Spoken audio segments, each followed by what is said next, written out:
Coach has done a video from start to finish how to create a Mad Lab wallet.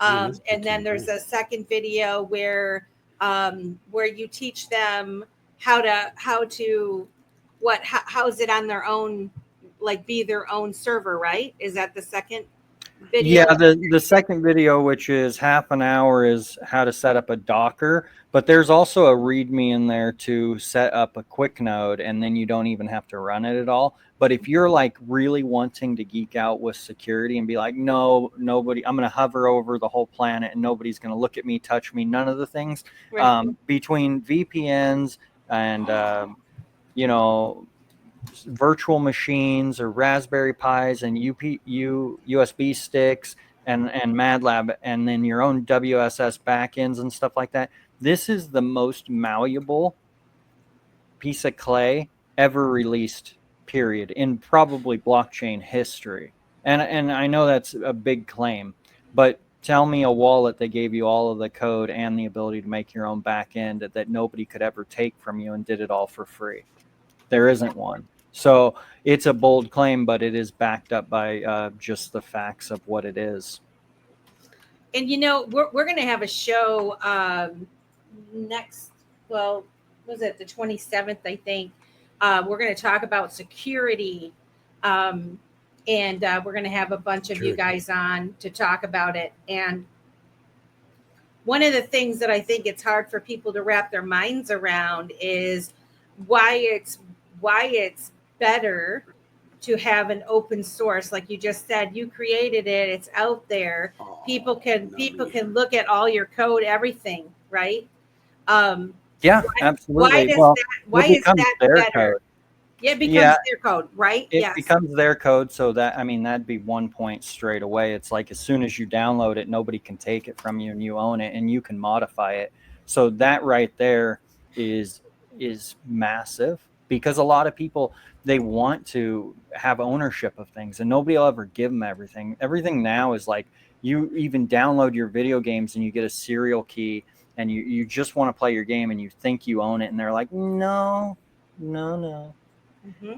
We can take the right from you at any time to use this. Yep. And that's literally what it's like using anybody else's wallet. Well, I can't take the right from you, nor would I ever even try. And that's a beautiful thing. But why it's better to have exposed sources, it's the naked and afraid thing, and you run out there and it's difficult and it's scary, but at the same time you get maximum battle testing. Like you just become invincible, because at that point, it's why people say, oh yeah, you're doing stage speaking and you picture yourself or the whole crowd naked or something. It's because it's like maximum battle testing.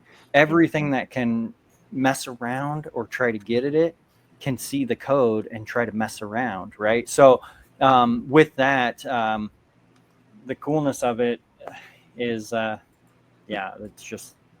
it's out there. Well, the other thing is, and this, it took me a while to wrap my mind around it, but because you people that don't really understand coding and all of that sort of thing, we tend to think that, well, gosh, if you show them all of that, then it just makes it easier for somebody to put something in it that's bad, right? Oh, thank you, Janet. Became a YouTube member. We appreciate you guys so much. Love you, sister. Thank you. But because it's public, if there was anything nefarious in your code, the people that know how to read code would be calling you out, right? They'd be calling you out on it. Or if there was like significant flaws or whatever, there would be that public conversation. So like you said, you are out there, like exposed to the world or to anybody that looks at what you've built. And I would say on that, yeah. And not only is it exposed and verifiable and attackable, and I piss people off that want to attack me, and I'm like, okay, go ahead, harden my code for me. Because like I said, that naked and afraid approach, yeah, you can look at it and you can critique it and you could attempt to find flaws. that ends up making a stronger product. So detractors are just de-incentivized for doing that, because typically that's a paid service, right? I mean, I scour it with, like, a company who makes a wallet will have to pay, whereas I'm going to get that same service from attackers for free.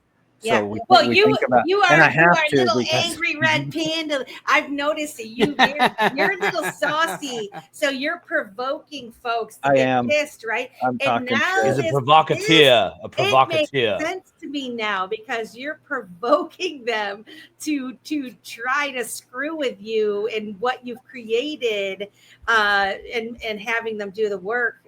That's